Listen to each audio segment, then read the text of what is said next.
চলে এসেছি আমি আবার আজকে রান্নাঘরে। একটা নতুন রান্না দেখাবো আপনাদেরকে, মাছের। তো মাছের আজকে যে নতুন রান্নাটা করব, খেতে তো অসাধারণ হবে। একবার অন্তত বাড়িতে তৈরি করবেন। ভিডিওর প্রথমেই আপনাদেরকে শুরুতেই বলে দিচ্ছি। তো আমি প্রথমেই ভেজে নেব। প্রথম থেকে শেষ পর্যন্ত ভিডিওটা দেখার জন্য আপনাদেরকে অনুরোধ রইল। শেষ পর্যন্ত ভিডিওটা দেখবেন যে আমি আজকে নতুন ধরনের যে মাছের রান্না করছি, সেই রান্নাটা কীরকম হলো। তো আপনার প্রথমে ভেজে নেব আমি কতগুলো বড়ি। এই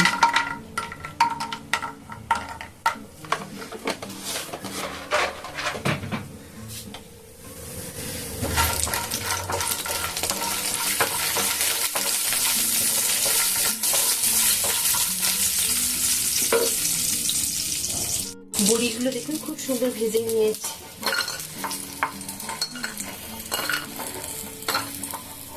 এগুলোকে সাইডে আমি তুলে রেখে দিলাম। আমি মাছটা রান্না করার জন্য নিয়েছি দেখুন টমেটো, রসুন, পেঁয়াজ, কাঁচা লঙ্কা আর আদা।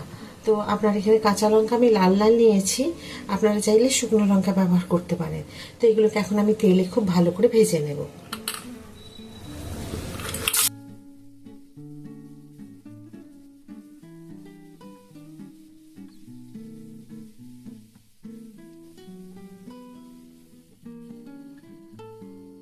একদমই কিন্তু বেশ ভালো সুন্দর করে দেখবো আমরা সবজি ভাজি এরকম করে। দেখেছেন এর আগেও আপনাদেরকে দেখিয়েছি এরকম মশলা তৈরি করে রান্না। মাছ আমি সবসময় ভাজি একদম ধোঁয়া ওঠা তেলে, তাতে কি মাছগুলো খুব ভালো মানে উল্টে পাল্টে যায়, নালে ভেঙে যাওয়ার চান্স থাকে।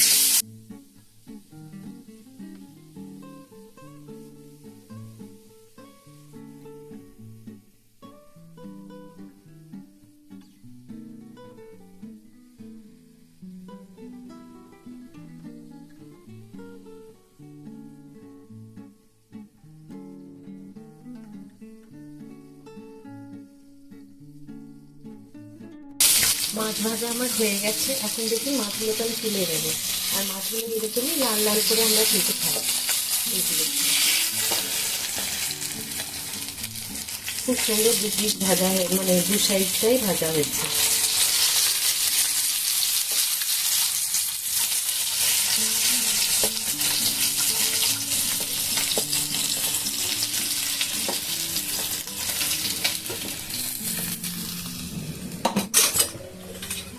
আমি একটু দেবো কালো জিরে। কতগুলো পেঁয়াজ আমি কেটে রেখেছি, সেই পেঁয়াজগুলো দিয়ে দেবো।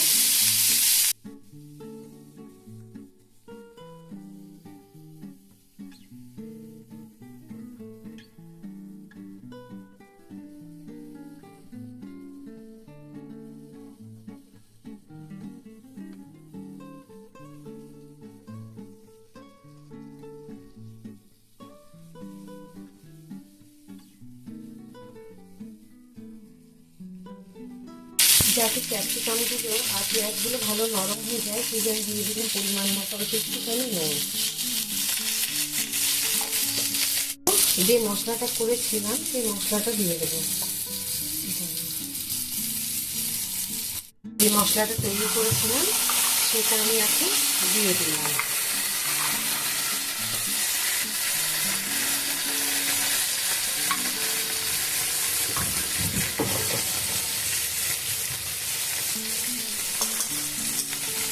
হলুদ দিলাম,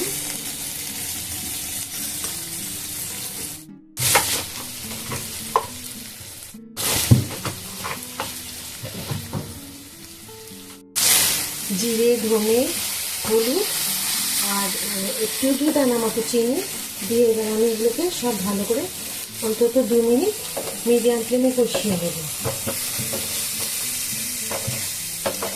ক্যাপসিকাম দিয়ে এই বড়ি আর এই মাছের যে আমি রান্নাটা করছি, এটা কিন্তু একদম অন্যরকম হবে স্বাদ। আমি কিন্তু খুব অনেকবার খেয়েছি, আর সত্যি রান্নাটা অসাধারণ হয় খেতে, খুবই সুন্দর। মানে অন্যান্য মাছের রান্নার থেকে এই রান্নাটা যেন একটা আলাদা স্বাদ বা খাওয়ার ইচ্ছে যাবে। অবশ্যই কিন্তু একবার এই রান্নাটা করবেন, দেখবেন আমি যেভাবে করলাম খুব ভালো লাগবে।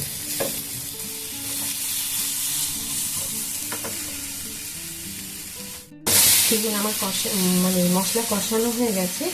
এখানে বড়ি আপনাদের বলতে ভুলে গেছি, যেমন আমি বড়াগুলো ভিজিয়ে রাখি ঠিক হালকা একটু গরম জল, বেশি ফুটন্ত জল না, হালকা একটু জল দিয়ে আমি এগুলো ভিজিয়ে রেখেছিলাম। দিয়ে দিলাম বড়িগুলো।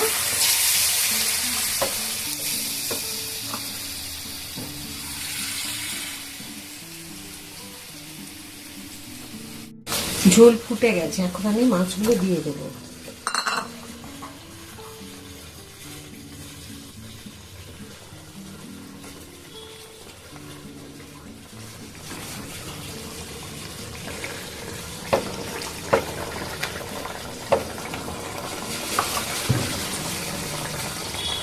দেখুন এখন দিয়ে দেবো আমি উপর থেকে কতগুলো ধনেপাতা। এখনকার ধনেপাতা যদিও বা একটু বুড়ো হয়ে যায়, পেকে যায়। আর দিয়ে দিলাম একটা কাঁচা লঙ্কা, আপনারা চাইলে লঙ্কা আরও দিতে পারেন।